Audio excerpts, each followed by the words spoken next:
doodani waxayd mid ka duwan doodii hore ka qabsoomi jiray Soomaaliland gaar ahaan caasimada ayaa ahayd mid habeennimadii xalay ay isku arkeen siyaasiyiin kala mabda duwan isla mar ahaantaana siyaasiyiinta ugu cadcad Soomaaliland goobtani oo ay siyaasiyiintani ku soo bandhigeen ahmiyadda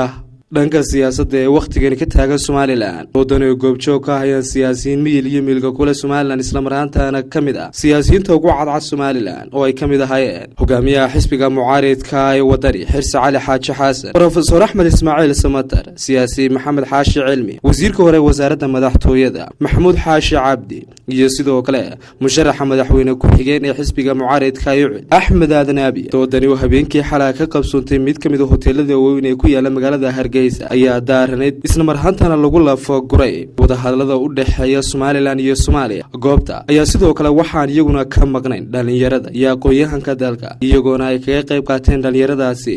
doodani habeennimadii xalay ka qabsoontay magaalada Hargeysa ee goobjooga ka hayeen siyaasiyiinta ugu cadcad Soomaaliland su'aalo iyo doorka ay Soomaaliland kaga qayb qaadan karto arrimaha wadahadalada u dhaxeeya Soomaaliland iyo Soomaaliya iyo Soomaaliland markay dawladnimadii qabteen 60kii ayaa la istegay oo la yidhi aynu bilowno Great Soomaaliya abaabulkeedii halkaa markii laga bilaabay Soomaaliya dadkii madaxda ka ahaa waxay sameeyeen wax aad looga yaxsoodo oo waxay sameeyeen intay ka dhuunteen dadkii halkan ka tegay madaxda ahaa ayay dawlad soo sameeyeen kolkaas dabeetana ay noqotay ijbaar in wixii la qaato uga bogsanay talabaad ee wada hadalka Soomaaliya oo muftaaxa u yahay iyo maraboobtaas aynu iskaga furfurayno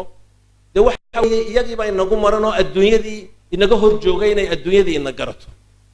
annaga ka wakiilay bay leeyihiin goor walba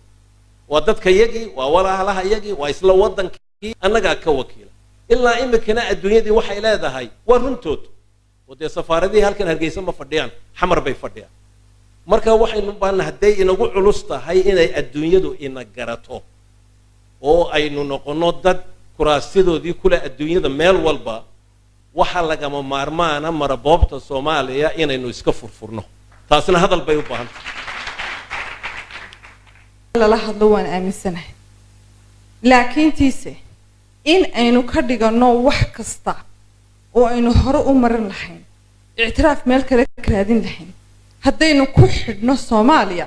meel lama gaarinana waan aaminsanahay aanu soo noqdo saddexda qodob ee wada hadalada doonayaan ka hadlo kow wada hadaladu waa danta Soomaaliland waxay u leeyihiin muhiimad weyn waxay suurtagelinaysaa inaynu sheegano garteena inta aan soo sheegay haddaanad herin fagaare aad ku sheegato iyo in badan oo kale suurtagal maaha inaad waxa weeye gartaada heshaa marka haddaad gar leedahay aynu leenahay gar baynu leenahay dee garteen aan sheegano isma qabato gar baan leeyahay iyo golahan diidaya gama wada qaniino wada hadal labadeennoo qura oo aynu keli isku nahay oo kuwii shalay taba ay buriyeen oo waxba ka soo bixi waayeen maantana macna samayn maayo waxaynu uga baahnaa inaynu si kale u fakaro dunidu ilaa maanta waxay qabtaa inaynu wada hadalno ma aaminsan dunidu inaynaan wada hadlin bal waa la inagu muqaynaya tan ugu jirtaa waxa weeye Soomaaliya waxay isticmaalaysaa ama ay ka faa'iideysataa waxaynu wada lahayn sharciyadii aynu wada lahayn ayay isticmaashaa kursiga UN-ka ee British Somaliland iyo Italian Somaliland ay wada apply gareeyeen hal kursi bay wada codsadeen kiibay ku fadhiyaan kiiba iyagu ka faa'iideystaan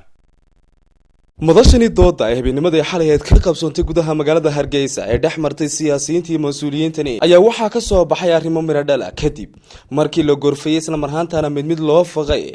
siyaabaha ay Soomaaliland iyo Soomaaliyaba wada hadalka isula fadhiisan lahaayeen isla marhaantana xal looga gaari lahaa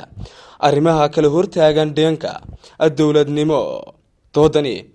ayaa sidoo kale waxa ay siyaasiyiinta iyo mas'uuliyiinta iftiimiyeen dhanka ay ka jirto amaba waxyaabaha suurtagelin waayay wada hadaladan inay ku soo koobmaan isla marhaantana xal laga gaaro Samaal Cabdi Axmed Karinle Kalson TV Hargeysa